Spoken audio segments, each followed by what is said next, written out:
বন্ধুরা সবাইকে ধন্যবাদ জানিয়ে শুরু করছি আজকের ভিডিওতে আমরা আলোচনা করব অর্ডার শিটের শেষ পার্ট। মানে আজকের পার্টটি যদি আপনি দেখেন আপনার অর্ডার শিট সম্পর্কে পুরোপুরি ধারণা ক্লিয়ার হয়ে যাবে। এখানে আর কোনো প্রশ্ন না রাখার চেষ্টা করব। তো এখান থেকে প্রথমে আমরা একটি অ্যাপ্লিকেশন ওপেন করে নেব।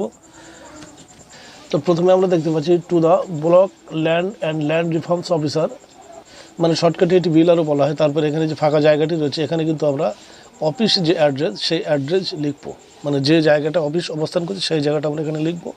এবং আমরা যে নিচের জায়গাটা আছে এখানে শুধুমাত্র জেলার নাম লিখব, মানে যে জেলার ভিতরে ওই অফিসটি অবস্থান করছে সেই জেলার নামটা আমরা এখানে লিখে দেবো।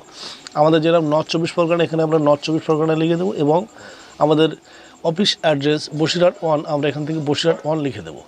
তো এখানকার বিষয়বস্তু বোঝাতে পারলাম। যদি আমরা সাদা কাগজে এটা লিখবো মনে করে থাকি, সেক্ষেত্রে আমরা একটি সাদা কাগজ নিয়ে এই মূল বিষয়বস্তুটা লিখে নেব এবং বিষয়টা লিখে নেব। এখানে শুধুমাত্র মূল বিষয়বস্তু লেখা রয়েছে, পরে আমরা এই বিষয়বস্তু সম্পর্কে আলোচনা করব। এবারে আমরা একটুখানি ব্যাক সেকশনে ক্লিক করব। একটি 10 টাকার কোড ফি কিনে নেব। আমরা কোড ফি দেখতেই পাচ্ছি, এমন ধরনের 10 টাকার কোড ফি আমরা পেয়ে যাব কোড চত্বরে, কোন স্ট্যাম্প ভেন্ডরে আমরা পেয়ে যাব। এটি আমরা নিয়ে নেব। নেওয়ার পরে আমরা এই সেকশনটিতে কোড ফিটি লাগিয়ে দেবো।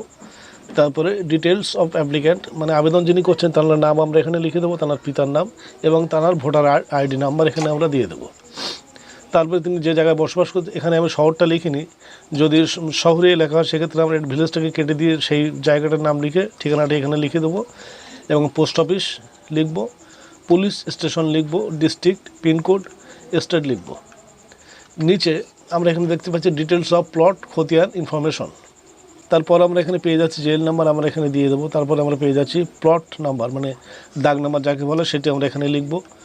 যে দাগের অর্ডার শিট আমরা তুলতে চাই, হতে পারে সেখানে 20টি দাগ আছে, তার ভিতরে যে কোনো একটি দাগ সব দাগের সঙ্গে সম্পর্ক থাকে, খতিয়ানের সঙ্গে সম্পর্ক থাকে, তো আমরা একটি খতিয়ান এখানে দিয়ে দেবো। যদি আমাদের খতিয়ান দাগ প্রয়োজন হয় দিয়ে দেবো। তারপর আমরা পেয়ে যাচ্ছি টাইপ অফ কেস।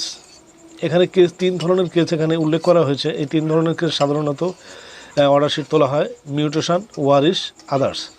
যদি আমরা বিশেষ করে ওয়ারিশ কেসের অর্ডার শিট তুলতে চাই সেক্ষেত্রে কিন্তু এই যে নাম্বার, প্লট নাম্বার, খতিয়ান নাম্বার এগুলো দিতে হবে, মানে যাদের খতিয়ানের রেকর্ডটি হয়েছে অথবা হচ্ছে না, মানে যেখান থেকে আসবে, উভয় দুটি বিষয় আমাদেরকে ভালো করে বুঝে নিতে হবে। এই বিষয়টি বুঝতে হলে আমার আগের ভিডিওটি দেখতে হবে, আমি আগে সেখানে আলোচনা করেছি, এই কেস ডিটেলস সম্পর্কে সেখানে উল্লেখ করেছি।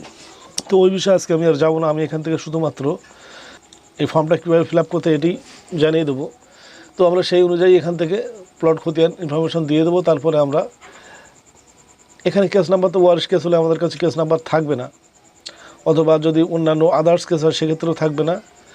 যদি মিউটেশন কেস হয় 14 সালের পরের কেস যদি হয়ে থাকে সেক্ষেত্রে আমাদের কাছে থাকতে পারে, যদি 14 সালের আগে হয় সেক্ষেত্রে কিন্তু আমাদের কাছে না থাকাটা স্বাভাবিক। তো টোটালি সব মিলিয়ে আমরা যদি আমাদের কাছে মিউটেশন কেস অনুযায়ী হয় তাহলে আমরা কেস নাম্বারটি এখানে লিখতে পারি। যদি আমাদের মিউটেশন কেস ছাড়া অন্যান্য কেস হয় সেই ক্ষেত্রে তো আমাদের কাছে কেস নাম্বার থাকবে না, তো আমরা এখানে টোটালি লিখব না। আমরা জাস্ট এই কলমগুলি ফিল আপ করে এবং আবেদনকারী যিনি রয়েছেন তার একটা ফোন নাম্বার দিয়ে সিগনেচার করে অফিসে জমা করব। কোর্ট ফি সময় কোর্ট ফিটা মেরে এই অনুযায়ী আমরা জমা করে দেবো।